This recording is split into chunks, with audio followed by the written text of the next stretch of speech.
Welcome to Kousi மாமி சமையல். இன்றைக்கி நம்ம என்ன பார்க்க போகிறோன்னா, வடையை வச்சு வடைகறி ஈஸியாக பேச்சுலருக்குலாம் சமைக்கிற மாதிரி ஈஸியாக எப்படி பண்ணுறதுன்னு பார்க்கலாம்.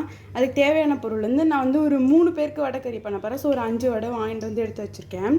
ஒரு வந்து சின்ன வெங்காயம் மீடியம் சைஸு, 2 தக்காளி, கொஞ்சமாக கொத்தமல்லி, கருவேப்பிலை, இஞ்சி பூண்டு பேஸ்ட்டு, 2 பச்சை மிளகா, தாளிக்கிறதுக்கு வந்து பட்டை, லவங்கம், ஏலக்காய், கல்பாசி.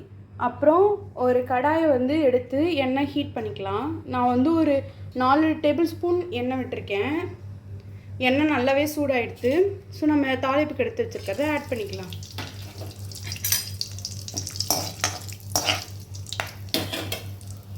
நம்ம எடுத்து வச்சுருக்க பச்சை மிளகாய் ஆட் பண்ணிவிட்டு வெங்காயம் ஆட் பண்ணிக்கலாம்.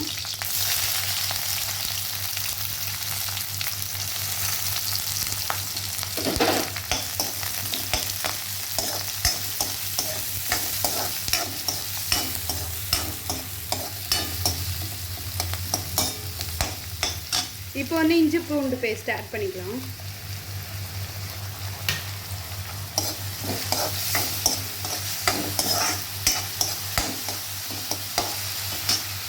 நெக்ஸ்ட் வந்து கருவேப்பிலை ஆட் பண்ணிக்கலாம். வெங்காயம் நல்லா கலர் மாறணும். அப்புறமா நம்ம வந்து தக்காளி ஆட் பண்ணிக்கலாம். இதில் வந்து நீங்கள் புதினா கூட ஆட் பண்ணிக்கலாம், அது ஆப்ஷனல் தான். புதினா இருக்கிறவங்க ஆட் பண்ணிக்கோங்க. என்கிட்ட இருக்கிறதுனால நான் ஆட் பண்ணிக்கிறேன். இஞ்சி பூண்டு பேஸ்ட்டு பச்சை வாசனை போனதுக்கப்புறம் நம்ம வந்து தக்காளி ஆட் பண்ணிக்கலாம். இதுக்கு வந்து நம்ம எண்ணெய் கம்மியாக விட்டாலே போதும்.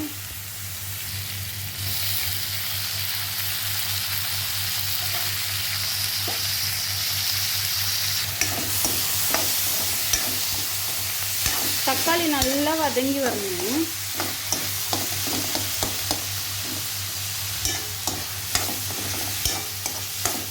இதுக்கு வந்து மசாலாலாம் கொஞ்சம் ஆட் பண்ணணும். நான் அது வந்து முன்னாடியே சொல்ல மறந்துட்டேன்.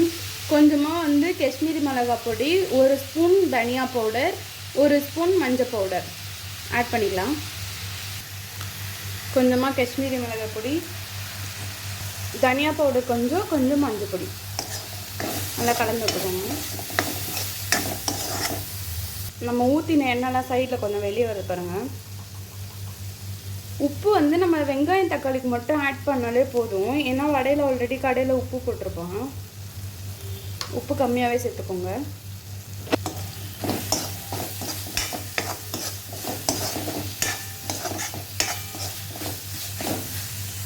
நம்ம எடுத்து வச்சுக்க வடையை வந்து குட்டி குட்டியாக உதுத்துக்கலாம்.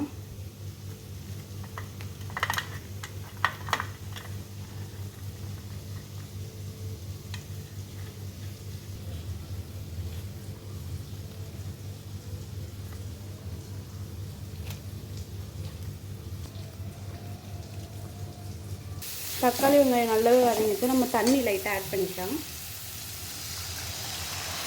நான் ஒரு 1.5 டம்ளர் தண்ணி ஆட் பண்ணியிருக்கேன்.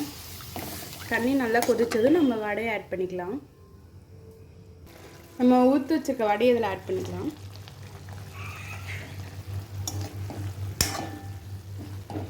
இன்னும் கொஞ்சம் தண்ணி நல்லாவே ஊற்றிக்கலாம்.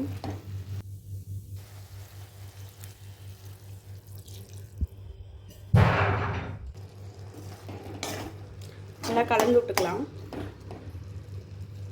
பாருங்கள், நம்ம ஊற்றின தண்ணி எல்லாமே நல்லா கொதிச்சு நம்ம வந்து இந்த மாதிரி குத்தி விட்டோம்னா அந்த வடை உதிர்ந்து வர்றதுக்கு சூப்பராக இருக்கும்.